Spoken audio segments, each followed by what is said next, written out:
আকার ধারণ করে। কোন রকমে পূজার 3 দিন কেটে যায়। বিজয়া দশমীর দিন প্রতিমা বিসর্জন দিয়ে এসে রামচাঁদ ছুটে আসে মাতুলের অন্তিম শয্যা পাশে। মাতুলকে জড়িয়ে ধরে কেঁদে ওঠে। সারাটি জীবন ধরে অন্তরে বাহিরে জপে তপে নাম করেছ যে রঘুবীর, তোমার ধ্যান জ্ঞান প্রাণ। ওগো মামা, এই অন্তিম কালে সেই রঘুবীরকে করো স্মরণ। ওগো যাহারে হেরিলে, যাহারে সরিলে মুছে যায় সন্তাপ, তাহারে ভুলিয়ে নিশ্চল রহিলে হয় নাকি কোন অনুতাপ, হয় নাকি কোন অনুতাপ। আজন্ম ভরে রঘুবীর পুজিলে, আজন্ম ভরে রঘুবীর পুজিলে, সভক্তিতে করলে নাম জাপ। আজন্ম ভরিয়ে রঘুবীর পুজিলে, ডাকো মনে প্রাণে সেই রঘুবীরে, ভুলে সকল অনুতাপ। ডাকো মনে প্রাণে সেই রঘুবীরে, ভুলে সকল অনুতাপ। ডাকো মনে প্রাণে সেই রঘুবীরে।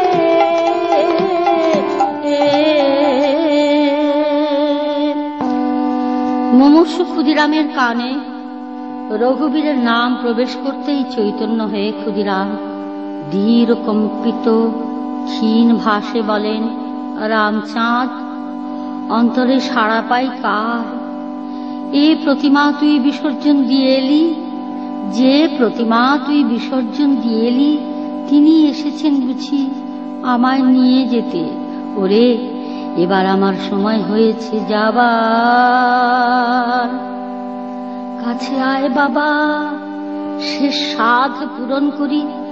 আমায় একটু তুলে ধর, বসিয়ে দে, আমি একটু রঘুবীরের নাম করি। অতি সন্তর্পণে তাকে তুলে ধরতেই 3 বার হা রঘুবীর উচ্চারণ করে ক্ষুদিরাম শেষ নিঃশ্বাস ত্যাগ করলেন। পরদিন এই শোক সংবাদ কামারপুকুরে পৌঁছতেই চন্দ্রমণি গদাইকে জড়িয়ে ধরে গভীর শোক বেঁকে কেঁদে কেঁদে বলেন, ওরে আমার বাপরে গদাই, তুই যে পিতৃহারা হলি। মাত্র 7 বছর বয়স, পিতৃহারা হলো গদাই। মায়ের পরাণে বুঝিস হয় না, কিন্তু গদাই মাকে গলা জড়িয়ে ধরে বলে, মা গো, আমি তো তোমার কাছে আছি, তবে কাঁদছো কেন? তুমি কাঁদলে যে আমার কান্না পায়। বাবার সময় হয়েছে, চলে গেছে। 7 বছরের শিশু মায়ের গলা ধরে বলছে, বাবার সময় হয়েছে, চলে গেছে। এবার আমাদের কি হবে, কিভাবে মানুষ করবে চিন্তা করো। আর কেঁদো না মা, তুমি কাঁদলে আমিও যে কাঁদবো, আমার যে কষ্ট হয়। পিতার শ্রাদ্ধাদি ক্রিয়া শেষ হবার পর রামকুমার একদিন গদাইকে বললেন, এখন তার বাবা নেই ভাই, তুই বিদ্যাভ্যাস না করলে লোকে আমায় যে দোষারোপ করবে, বলবে লেখাপড়া শেখায়নি। তা তুই একটু লেখাপড়া কর। দাদার কথা অমান্য না করে গদাই পাঠশালায় যায় বটে, কিন্তু মন তার বসে না। তার লেখাপড়ায় মনে হয় এ তো অবিদ্যা, আসল বিদ্যা তো কেউ জানতে চায় না। সে তার অন্তর্ভাব গোপন করে বহির্ভাব নিয়ে দিন কাটায়। মায়ের কাছে আর তেমন কোনো আবদার করে না, মা যা দিতে পারবে না। তখন থেকে তার মন যেমন শুধু সাধু সঙ্গ করতে চায় আর সাধু প্রসঙ্গ শ্রবণ করতে চায়। আশ্চর্যভাবে সেই সুযোগও পেয়ে যায় সে। লাহাবাবুদের বাড়িতে কয়েকজন বৈরাগী সাধু আসে। গদাই নিত্য সেখানে যায়, সাধু সঙ্গ করে, সাধু কথা শুনে, সাধুদের নির্দেশিত কাজকর্মও করে। সাধুরা খুশি হয়, তাকে ভজন শেখায়, তাকে সঙ্গে নিয়ে প্রসাদ খায়। এ সংবাদ শুনে চন্দ্রমণি ভাবেন, সাধুদের প্রসন্নতা এ তো আশীর্বাদ। কিন্তু যেদিন তার নয়নমণি গদাই সারা অঙ্গে ভস্ম মেখে কৌপিন ও তিলক করে মাকে এসে বলে, দেখো মা, সাধুরা আমায় কেমন সুন্দর সাজিয়ে দিয়েছে। সেদিন চন্দ্রমণির বুক কেঁপে ওঠে। তবে কি সাধুরা আমার গদাইকে ভুলিয়ে নিয়ে যাবে? নদিয়ার নিমাইয়ের মতো নিমাইকে নিয়েছিল ভারতী গোসাই, তবে কি সাধুদের সঙ্গে চলে যাবে আমার গদাই? বুকে জড়িয়ে ধরে গদাইকে বলে, বাবা, সন্ন্যাসী না হইও বাপরে, বৈরাগী না হইও, সন্ন্যাসী না হইও বাপরে, বৈরাগী না হইও।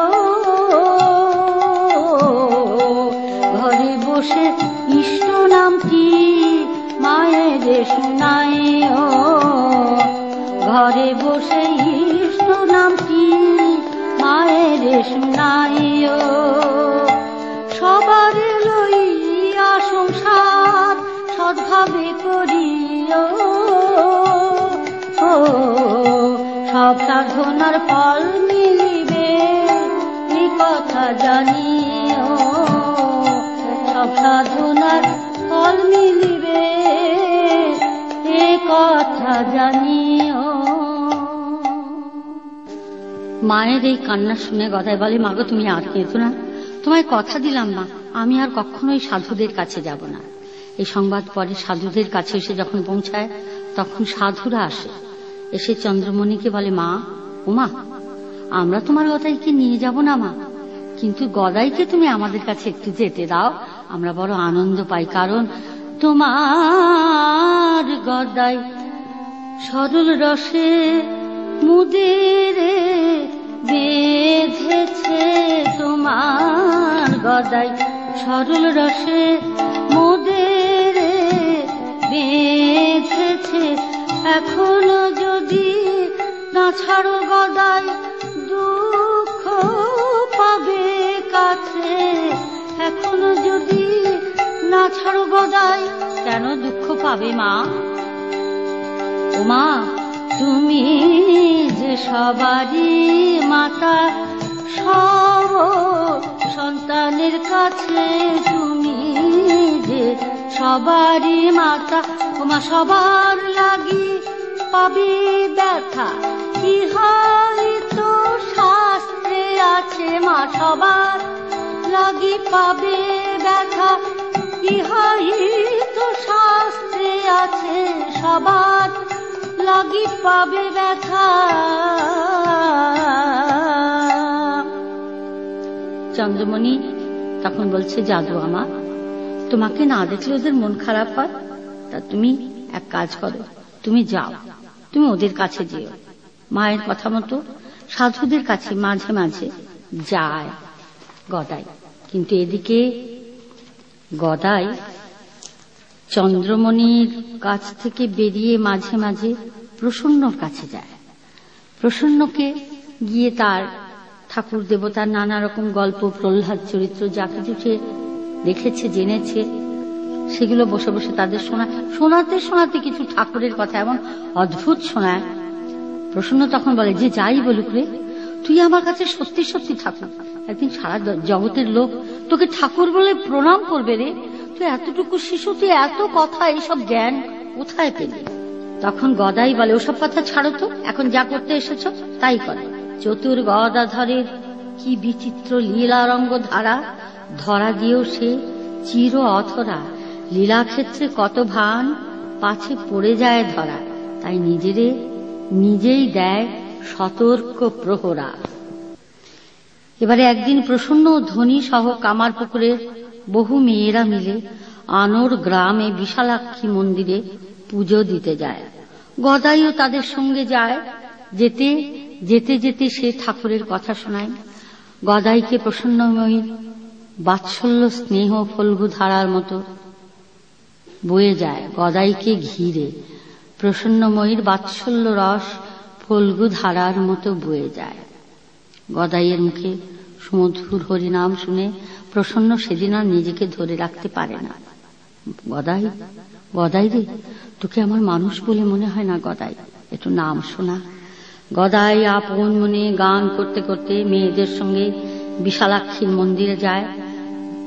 যাবার পথে হঠাৎ সঙ্গিনী মেয়েরা পেছন ফিরে তাকিয়ে দেখে গদাইয়ের কোনো আওয়াজ নেই কেন। কাছে গিয়ে দেখে স্তব্ধ গদাই পথের মাঝেই শুয়ে পড়েছে। সমস্ত দেহ তার অবশ আড়ষ্ট হয়ে গেছে, আর অবিরল অশ্রুধারায় বক্ষধার ভেসে যাচ্ছে। সবাই মিলে তাকে ঘিরে বসে আর ভাবে দেবী বিশালাক্ষীর বোধহয় ভর হয়েছে। তাই তারা কাতর প্রাণে প্রার্থনা করে, ওগো মা গো বিশালাক্ষী, আমাদের গদাইকে ভালো করে দাও মা। তুমি কোথায় রইলে গো বিশালাক্ষী মা আমার, আমাদের গদাইকে ভালো করে দাও। কোথায় রইলে ও গো জগত জননী, তুমি মা গো বিশালাক্ষী বিপদ তারিণী, সর্বশক্তিময়ী ওগো ত্রিনয়নী, নিজ গুণে কৃপা করে আনো জাগরণী গদাই, আনো জাগরণী। কোথা রইলে ও গো মা গো জগত জননী, তুমি মা গো বিশালাক্ষী বিপদ তারিণী। ক্রমে ক্রমে গদাইয়ের মধ্যে সংজ্ঞা ফিরে আসতে থাকে, তার মুখে ফুটে ওঠে দিব্য হাসি।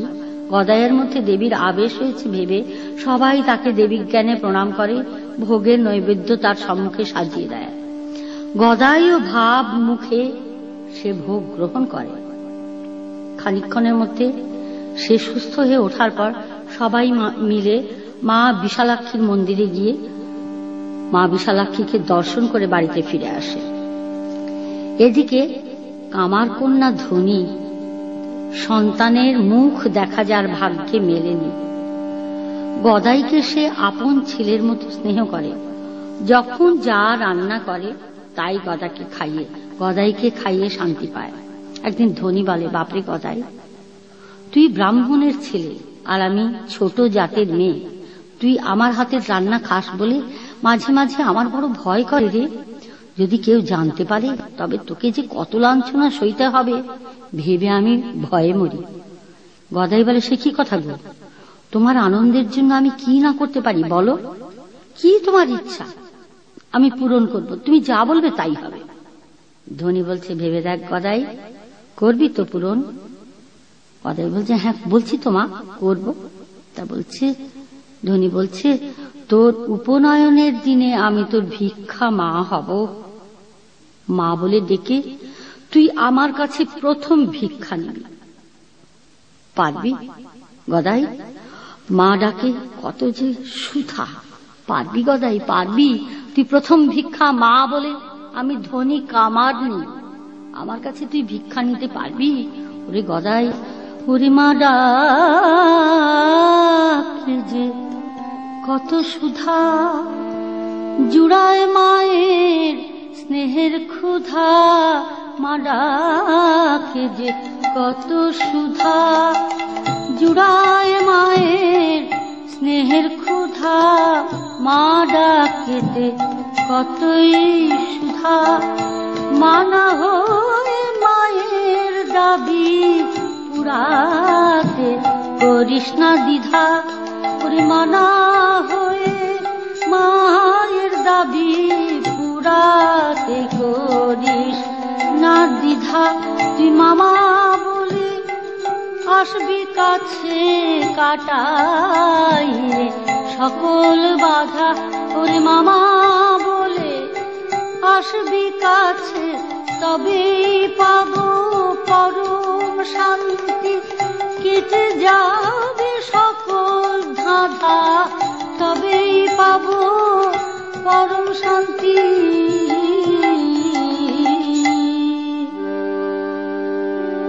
সমাজের বাধা উপেক্ষা করে সত্য সত্যই জেদ ধরে উপনয়নের সময় গদাই ধনীকে ভিক্ষা মা করে মা বলে ডেকে তার কাছে প্রথম ভিক্ষা নিল।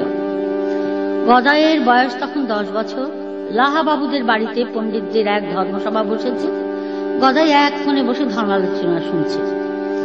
এমন সময় একটি বিষয় নিয়ে পণ্ডিতদের মধ্যে হইচই। এ বলে, না না না, ওভাবে হবে না, এইভাবে মীমাংসা করতে হবে। আরেকজন বলে, বৃথা কথা বলছেন, ওইভাবে হবে না, এইভাবে মীমাংসা করতে হবে। সে এক চিৎকার চেঁচামেচি হই হই লেগে গেছে। গদাই তখন দৌড়ে এসে তাদের মধ্যখানে দাঁড়িয়ে পড়ে। দাঁড়িয়ে পড়েই বলে, শুনুন শুনুন, বৃথা কথায় কখনো তর্ক বাড়ে, বই মীমাংসা হয় না। শুনুন না, মীমাংসা যদি করতে হয় ধৈর্য ধরে উভয়ের কথা শুনতে হবে, শুনে বুঝে তারপরে মীমাংসা করতে হবে। অকারণে কথা বাড়িয়ে তর্ক হয় শুধু, ওতে মীমাংসা হয় না বলেই ছুটে পালিয়ে যায়। পণ্ডিতরা ভাবে এই বালক তো সামান্য নয়। সত্যি তো, কত সহজভাবে উত্তর সরল ভাবে বুঝিয়ে দিয়ে গেল। আমরা অকারণে যে যার পাণ্ডিত্য দেখা দিয়ে গিয়ে চিৎকার চেঁচামেচি করছিলাম। এরপরে সেবার শিবরাত্রি উপলক্ষে সীতানাথ পাইনের বাড়িতে শিব মহিমা সূচক যাত্রা গানের ব্যবস্থা হয়েছে। কিন্তু যে বালকটি শিবের অভিনয় করবে সে হঠাৎ অসুস্থ হয়ে পড়ায়। দলের কর্তা মাথায় হাত দিয়ে ভাবেন যে এখন কি হবে উপায়। শিবহীন যজ্ঞ বুঝি পণ্ড হয়ে যায়। এদিকে অসংখ্য লোক এসে বসে আছে, যাত্রা গান শুরু হবার মুখে। তখন কি করে করে যখন চিন্তা করছে, পাড়ার লোকের এসে বলল, ঠিক আছে, আপনার শিব যখন অসুস্থ হয়ে পড়েছে, আমাদের গদাই তো কত যাত্রাপালা করে, গদাইকে ডেকে নিয়ে আসুন, তাকে সাজিয়ে নামিয়ে দিন। হালে পানি পায় যাত্রার যে কর্তা ব্যক্তি, তিনি হালে পানি পেয়ে গদাইকে নিয়ে আসা হয়। গদাইকে তখন শঙ্কর বেশে সাজানো হয়। সে তখন শঙ্কর হয়ে আসরে গিয়ে সে এক তাথই বলে ডমরুর তালে তালে আসরের মাঝখানে আসে, মহাভাবাবেশে উদ্দাম নৃত্য করতে থাকে। তার এই শঙ্কর রূপ দেখে সবার মনে হয় এ যেন সেই নটরাজ। প্রলয় নৃত্যতে আজ কম্পিত করে ধরাতল, চতুর্দিকে ওঠে শুধু তাই জয়ধ্বনি বল। আর সবাই মনে মনে ভাবে, সংকট নাশিতে সংকট পেল কি ধরার বুকে মহাভাবে, নটরাজ তাই জয়ধ্বনি সবার মুখে। গদাধরাজ শিব শঙ্কর, গদাধরাজ শিব শঙ্কর, বম বম বম বলে মুখে। গদাধরাজ শিব শঙ্কর, বম বম বম বলে মুখে। সবাই মিলে করে প্রণাম চরণেতে মাথা রেখে, সবাই মিলে করে প্রণাম।